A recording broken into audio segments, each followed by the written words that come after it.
Բարև ձեզ, Ստեփան Գրիգորյան YouTube-յան ալիքի մասնակիցներ։ Ողջունում եմ ձեզ բոլորիդ։ Այսօր սեպտեմբերի 2-ն է։ Այսօր էլ մենք կկենտրոնանանք այն process-ների, որոնք գնում են Չինաստանում։ Չինաստանում Տյանցին քաղաքում անցավ ավելի ճիշտ գագաթնաժողով Շանխանյան համագործակցության կազմակերպության շրջանակներում։ Հիշում եք, երեք մենք մանրամասն քննարկեցինք առաջի օրվա աշխատանքը, օգոստոսի 31-ի օրվա աշխատանքը, երբ որ երկկողմ հանդիպումներ ունեցել են Շանխանյան կազմակերպության անդամ պետությունների եւ գործընկերների ղեկավարները։ Մանրամասն մենք քննարկել ենք, բայց երեք շատ կարևոր օր էր, քանի որ երկու գագաթնաժողովներ անցան։ Առավոտը անցավ Շանխանյան համագործակցության կազմակերպության բուն անդամների 10 անդամների գագաթնաժողովը եւ ղեկավարների նիստը եւ երկրորդ կեսին Շանխանյան համագործակցության կազմակերպության պլյուս պետությունների նիստը մոտավորապես 20 երկրների ղեկավարներ հավաքվեցին, նաեւ Հայաստանի ու Ադրբեջանի ղեկավարները։ Այդ երկրորդ գագաթնաժողովն էր, որտեղ որ ելույթ ունեցավ եւ Նիկոլ Փաշինյանը եւ Իլհամ Ալիևը որպես գործընկեր պետություններ Շանխանյան կազմակերպության։ Այնտեղ ուշագրավ բաներ կային, նաեւ հայտվում Նիկոլ Փաշինյանի ելույթում, նաեւ հայտվում դիտողությունը արված Իլհամ Ալիևին, դրա մասին մենք կխոսենք։ Շանխանյան կազմակերպությունը, համագործակցության կազմակերպությունը, նաեւ երբ որ առավոտ անցկացրեց այդ իրենց գագաթնաժողովը, իրենց այդ 10 անդամների նիստը, նաեւ ընդունեց հռչակագիր։ Անպայման այդ հռչակագրի մասին նաեւ կխոսենք։ Շատ լուրջ բաներ, երբ որ պարզ դարձավ, որ Հայաստանը եւ Ադրբեջանը, ովքեր հայտ ներկայացրեցին անդամակցությանը Շանխանյան համագործակցության կազմակերպությանը, շատ լուրջ է, որ երկուսն են ստացան մերժում։ Ոչ Հայաստանին, ոչ էլ Ադրբեջանին չընդունեցին Շանխանյան համագործակցության կազմակերպության։ Ես հիմա չեմ քննարկում այդ հարցը, մեզ դա պետք էր թե ոչ, կառավարությունը Հայաստանի որոշեց, որ դա պետք է, օրինակ իմ կարծիքը նա է, որ մեզ շատ են պետք երկկողմ ուժեղ հարաբերություններ նույն Չինաստանի հետ։ Ու առաջի հերթին Չինաստանի հետ։ Բայց մտնել Շանխանյան կազմակերպության մեջ, որտեղ կա Լուկաշենկոյի ռեժիմը, կամ Տաջիկստանի Ռախմոնի ռեժիմը, կամ որտեղ կա Ռուսաստանը, որը հապկի շրջանակներում չկատարեց մեր արժեք պարտավորություն, ճիշտ ասած ես կասկածում եմ, որ էֆեկտիվ է։ Բայց հիմա մենք կքննարկենք, բայց այնուամենայնիվ մեր կառավարությունը որոշեց մտնել Շանխանյան կազմակերպություն ու ստացավ մերժում։ Ինչու դա կատարվեց։ Ինչու նաև Ադրբեջանը ստացավ մերժում, ով վետոյի իրավունքը օգտագործեց, քանի որ ստեղ որոշումները կոնսենսուսով են ընդունում։ Կարգը ոնց են ընդունվում գագաթնաժողովներում որոշումները, ինչու այդ կարգը չաշխատեց ու այն ավանդույթները, որոնք կան բոլոր առանց բացառությամբ միջազգային կառույցներում։ Դրա մասին անպայման ես այսօր կխոսեմ, անչափ կարևոր է մեզ բոլորիս համար։ Ես պետք է ասեմ, որ զուտ մարդկային ես համարում եմ, որ նույնիսկ լավ ստացվեց, որ Շանխանյան համագործակցության կազմակերպությունը մերժեց մեր անդամակցությունը։ Ու ես ուզում եմ խոսքերը բերել մեր հայտնի փորձագետ իրավապաշտպան Էդգար Խաչատրյանի, որը ինքը Վանաձորից է, ինքը հիմա համակարգողն է հայկական արաբելյան գործընկերության պլատֆորմի հայկական մասի, այդ շատ կարևոր ինստիտուտ է հասարակական, որը համագործակցում է Եվրամիության հետ, ինքը հիմա համակարգողն է, ու ինքը ասեց, որ շատ ուրախալի է մեզ չհաջողվեց անդամակցել Շանխանյան համագործակցության կազմակերպությանը, մասամբ ես կիսում եմ այդ ուրախությունը, բայց նաև մենք պետք է վերլուծենք։ Ինչի հետ է կապված, որ մեզ մերժեցին, ինչ տենդենսներ են սովորաբար, դա ընդունված ձև է, անդամ պետությունները միջազգային կառույցների այս ձևի հայտեր ներկայացված պետությունների կողմից, որ ուզում են անդամ դառնալ, նախորդ քննարկում են, գալիս են կոնսենսուսի, նոր դնում են քվեարկության կամ քննարկմանը գագաթնաժողովների պաշտոնական նիստերին, այստեղ ստացվեց, որ նախապատրաստված չէր, թե ինչ կատարվեց, դրա մասին անպայման այսօր կխոսենք։ Ուրեմն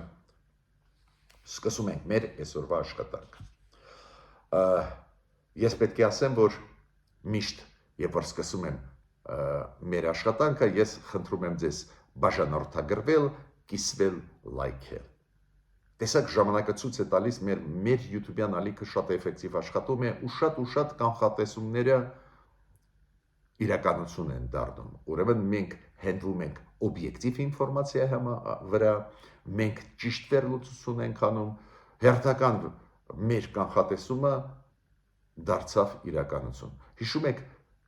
երբ որ նոր, մոտավորապես 2 ամիս առաջ, 1.5 ամիս առաջ, նոր մենք իմացանք, որ մեր կառավարությունը ուզում է անդամակցել Շանխանյան համագործակցության կազմակերպությանը, հիշում եք, ես բերում էի փաստարկներ, որոնք ցույց են տալիս, որ կարող է այդ կամ էլ մեզ դա պետք չի, մեր ճանապարհը եվրոինտեգրացիա է։ Ու ես ավելին ասում էի, որ ոչ միայն ստեղ պրոբլեմներ կան անդամակցելու, նաև ես համոզված չեմ, որ օրինակ Պակիստանը քվեարկի ի օգուտ Հայաստանի անդամակցությանը կամ Բելարուսի Լուկաշենկոն։ Ու այդպես էլ ստացվեց, ձեզ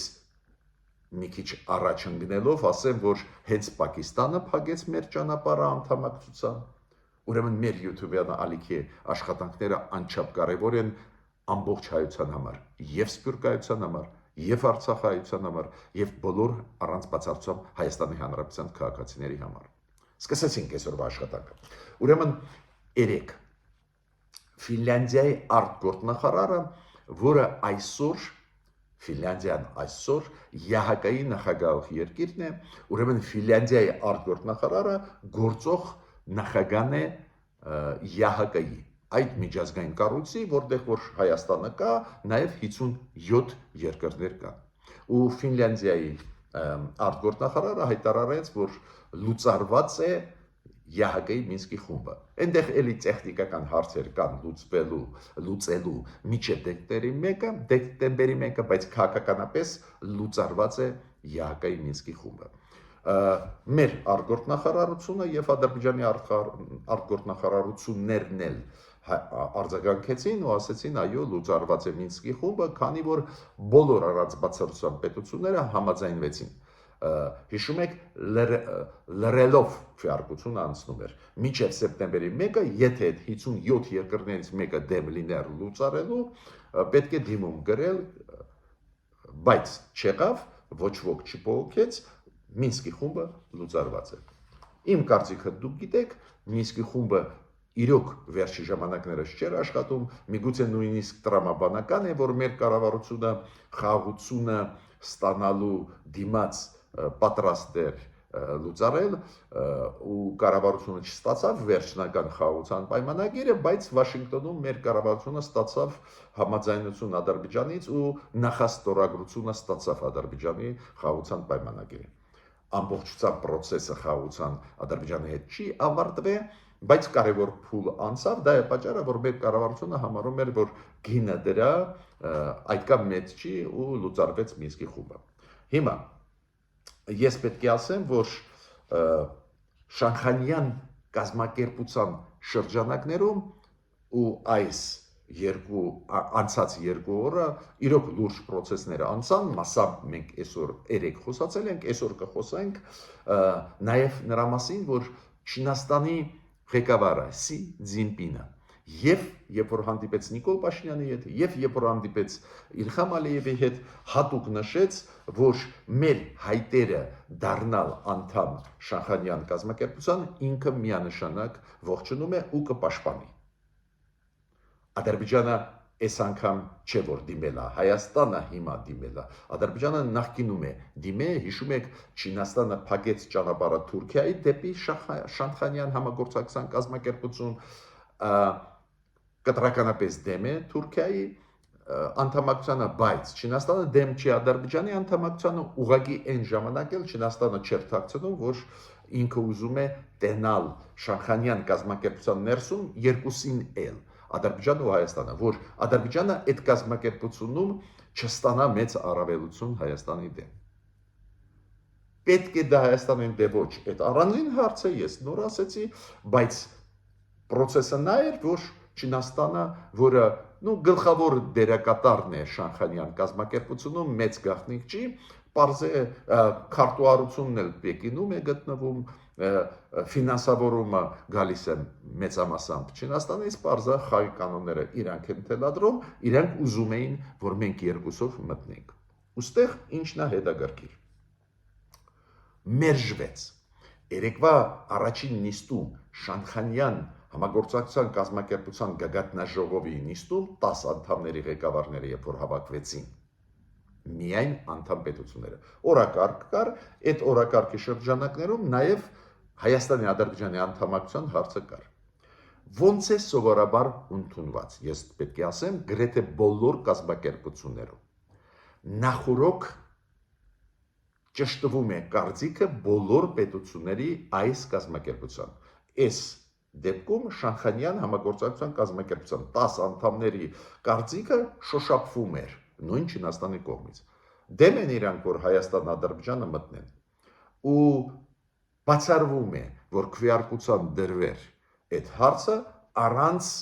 նախնական համաձայնությանը բոլոր պետությունների կողմից։ Ու Հայաստանը պատահական չի, որ 3-4 օրը ստորագրեց դիվանագիտական հարաբերությունների հաստատման փաստաթուղթը Պակիստանի հետ, դա Չինաստանի աջակցությամբ էր, որ Չինաստանը դեմ չլինի, բայց այս նախնական պայմանավորվածությունները չաշխատեցին։ Նիստում 3 Հնդկաստանը դեմ ելույթ ունեցավ Ադրբեջանի անդամակցության։ Ու նույն պահին Պակիստանը այդ դեպքում դեմ դուրս եկավ Հայաստանի անդամակցությանը այդ կազմակերպությունում, տապալվեց։ Օրինակ Հայաստանի արտգործնախարարությունը հայտարարությամբ հանդես եկավ, որ մենք Հայաստանը կշարունակի աշխատել Շանխանյան համագործակցության կազմակերպության հետ, մենք տեսնում ենք, որ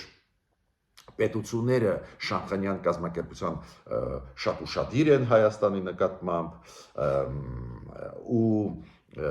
մենք չենք խորանում այն հարցի մեջ, ով մերժեց, որ մենք անդամ դառնանք, շատ ամենակարևորը, որ կոնստրուկտիվ մոտեցում ունեն այդ պետությունները Հայաստանի կարիքներին ու Հայաստանի մոտեցումներին, կոպիտ ասած փորձեց մեր արտգործնախարարությունը մեղմել այս մերժումը, մինչդեռ մերժումը վատ բան է, այդ էլ Շանխանյան համագործակցության կազմակերպությունը մերժեց Հայաստանին, կներեք էլի, բարձ է, դա նսեմացուցիչ է նաև Հայաստանի համար, մեր արտգործնախարարությունը փորձեց մեղմել այս իրավիճակը, իմ կարծիքով ոչ թե մեր նկատմամբ, ասենք այդ կազմակերպության անդամները ցուցաբերեցին կոնստրուկտիվ մոտեցում, հենց ոչ կոնստրուկտիվ մոտեցում, մերժեցին մեր անդամակցությունը ու մեր պատճառով չէր դա, ասեմ դա գալիս է նրանից, որ շատ դժգոհ էր Հնդկաստանը այն հայտարարություններով, որոնք արել է Ադրբեջանը, հիշում եք, երբ որ Պակիստանի ու Հնդկաստանի միջև մի քանի ամիս առաջ բախումներ եղան Կաշմիրի պատճառով, այդ վիճելի տարածքների պատճառով, ու Ադրբեջանը շատ ագրեսիվ իօքուտ Պակիստանի դիրքորոշում ուներ։ Բացի դրանից, օգոստոսի 31-ին, երբ որ Ալիևը հանդիպեց Պակիստանի վարչապետի հետ,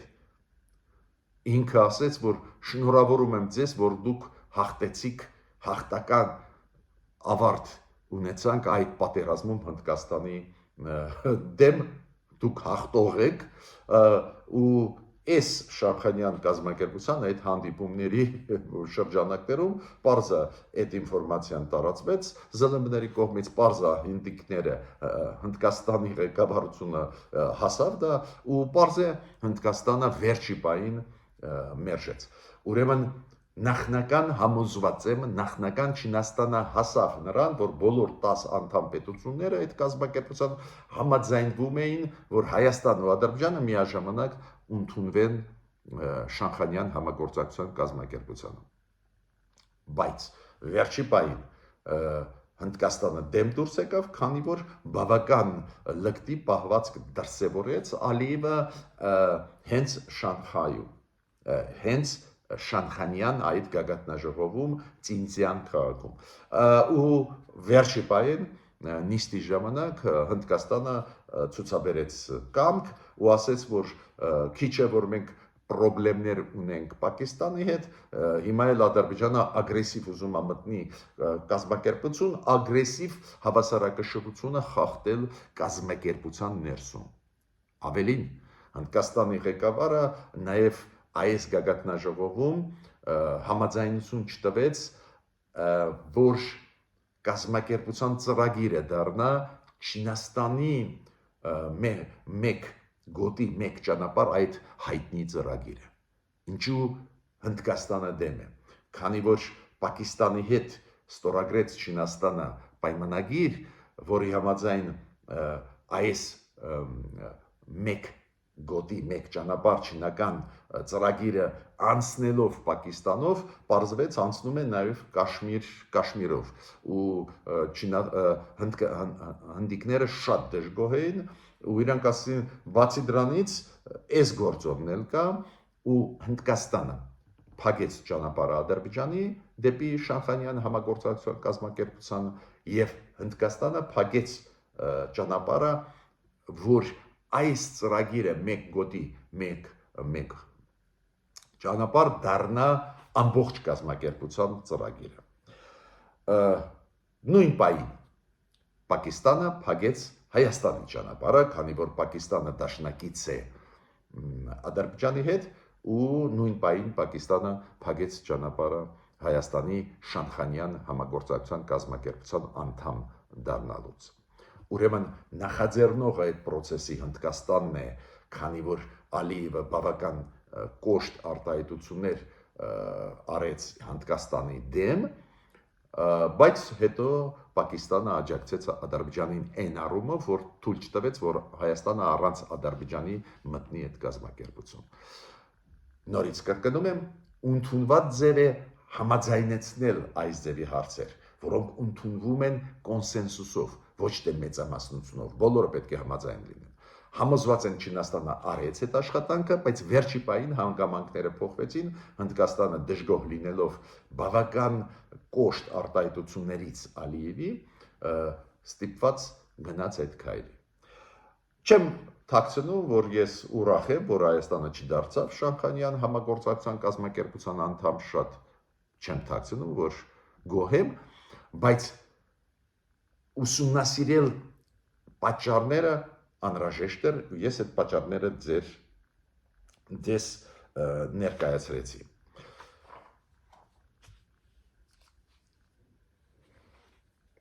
Ալիևը արձագանքեց այդ որոշմանը Հնդկաստանի, Ալիևը ասեց, որ վրեժ է լուծում մեր դեմ Հնդկաստանը, քանի որ մենք բարեկամ ժողովուրդներ ենք Պակիստանի հետ, միշտ Պակիստանին կաջակցենք ու դա վրեժ է լուծել Հնդկաստանը։ Իմ կարծիքով Հնդկաստանը վրեժ չի լուծում, Հնդկաստանը լուծում է իր անվտանգության հարցերը։ Թույլ չտվեց թշնամի պետությանը Ադրբեջանի տիպի, որ մտնի այս կազմակերպություն ու Հնդկաստանի դեմ շարունակի աշխատանքը։ Ես պետք է ասեմ, որ Շամխանյան այդ կազմակերպության գագաթնաժողովի շրջանակներում Նիկոլ Փաշինյանը նաև հանդիպեց Իլհամ Ալիևի հետ։ Ընդհանուր այդպես հայտարարություն էր, որ կողմերը նկատել են, որ միջազգային հանրությունը շատ դրական է այս խաղաղության process-ի, որը Վաշինգտոնից սկսվեց Հայաստան, Ադրբեջանի եւ Հայաստանի միջև Վաշինգտոնում այդ process-ի նկատմամբ եւ կողմերը պայմանավորվեցին շարունակել այդ կոնտակտները։ Հիմա ես այս կոնտեքստով նաև գիտեք ինչ եմ ուզում ասել։ Պահվածքը Իլհամ Ալիևի բավական կոշտ Հնդկաստանի նկատմամբ, հիշում եք նախկինում Ֆրանսիայի նկատմամբ, իրոք մտահոգում է Հայաստանի նկատմամբ էլ պարբերաբար ուղղակի Վաշինգտոնյան process-ից հետո պարզա հրետորաբանությունը շատ ու շատ մեղմացել է Ադրբեջանի կողմից մեր նկատմամբ, դա էլ պետք է ֆիքսենք, բայց այնուամենայնիվ իրանց ասածը Ադրբեջանը ասում է նույն այս Շանխանյան համագործակցության կազմակերպության պլյուս գագաթնաժողովում նորից Զանգեզուրի Միչանսկ եզրույթը օգտագործեց Ալիևը։ Գիտեք, դա նաև գալիս է նրանից, որ ոչ բոլորն էլ սկզբունքային իրանց պահում։ Օրինակ, եվրոպացիք, ամերիկացիք իրոք օգնում են Հայաստանին, ես շատ բարձր եմ դա գնահատում, բայց ոչ բոլորը պաշտոնյաները սկզբունքային մոտեցում ցուցաբերում են։ Ես պետք է ասեմ, որ Մագդալենա Գրոնոն, որը Եվրոմիության Հարավային Կովկասում հատուկ ներկայացուցիչ է, հիշում եք նախկինում Տոյվոգլարն էր, մենք շատ ենք խոսացել իր գործունեության մասին ու բավական օբյեկտիվ դիրքորոշման։ Մագդալենա Գրոնը եղել է Նախիջևանում ուղղակի մեկ օր առաջ, ու այնտեղ ինչ-որ մեսեջներ ուղարկեց, որոնք անհասկանալի են։ Մի կողմից դրական է, որ մեծ պատվիրակություն, որը ինքը գլխավորել է գնաց Նախիջևան, ուսումնասիրում էին տեղում այդ ճանապարհները ոնց պետք է բացվեն Նախիջևանից դեպի Հայաստան, դեպի Ադրբեջան, կարծես թե Եվրոմիությունը դրանով դրական մեսեջ է ուղարկում, որ մենք կողմ ենք այդ process-ի, որ ապակ շրջափակում լինի, ինչը նաև Հայաստանի շահերից է բխում։ Բայց մյուս կողմից այդ Մագդալենա Գրոնոն ինչ-որ բաներ ասեց, որ մենք պետք է ամբողջ փաթեթով, ամբողջ ոլորտներով պետք է բարելավենք հարաբերությունները, նորմալացնենք, կարգավորենք Ադրբեջանի հետ։ Զարմանալի է։ Ադրբեջանում տարբեր գնահատականներով հենց Եվրոպարլամենտի, հենց Եվրոմիության մոտ ավրապես 400 քաղբանդարկյալ։ Ոնց դու կարող ես այդպես հեշտ ասել։ Ուրեմն ստեղ նաև Եվրոմիության պաշտոնյաները պետք է իրանց հայտարարություններում ավելի լուրջ լինեն։ Հասկանում եք, հիմա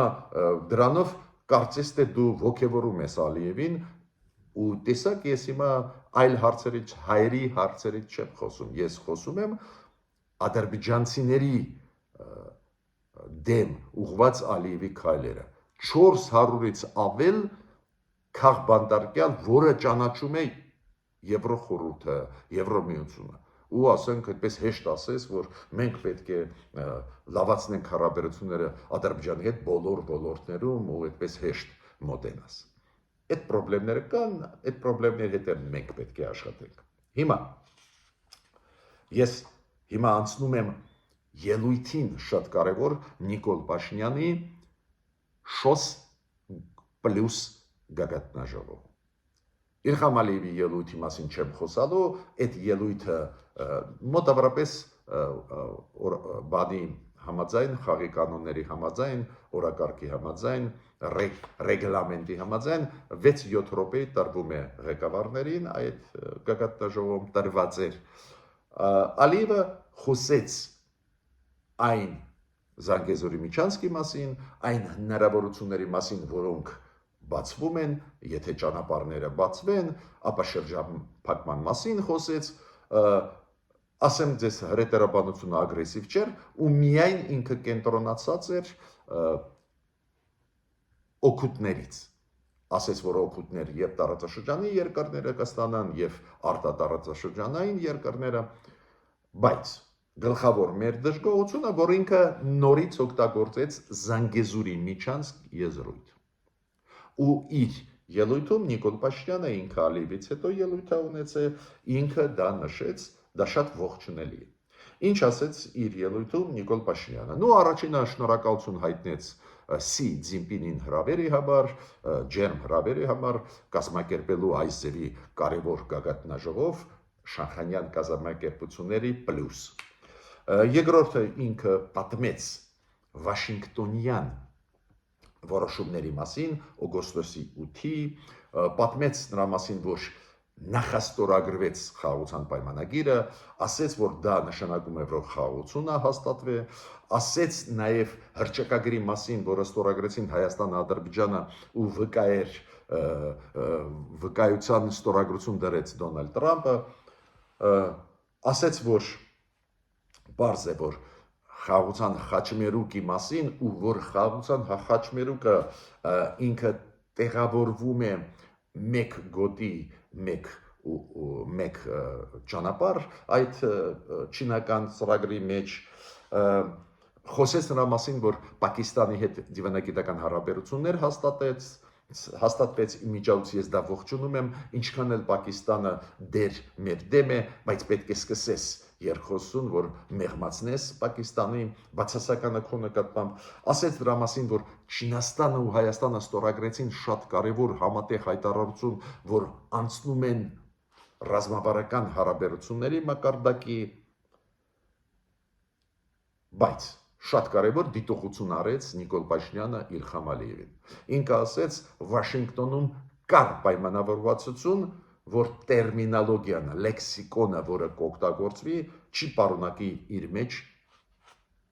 այն, ինչ ասեց Իլհամ Ալիևը։ Իլհամ Ալիևն էլ խոսում էր Զանգեզուրի միջանցքի։ Ինքը ասեց պայմանավորվեցինք, որ այդ ճանապարհը կկոչվի Տրամպի ուղի ճանապարհ։ Ուրեմն ինքը ասեց, պետք չի խախտել այն պայմանավորվածությունները, որոնք մենք ձեռք բերեցին, հենց այն բարապաշարի, որը պետք է օգտագործենք։ Ես դա ողջունում եմ, տեղը դրեց ու ամենակարևորը այն երկրները, որոնք այնտեղ կային 20 երկրներ,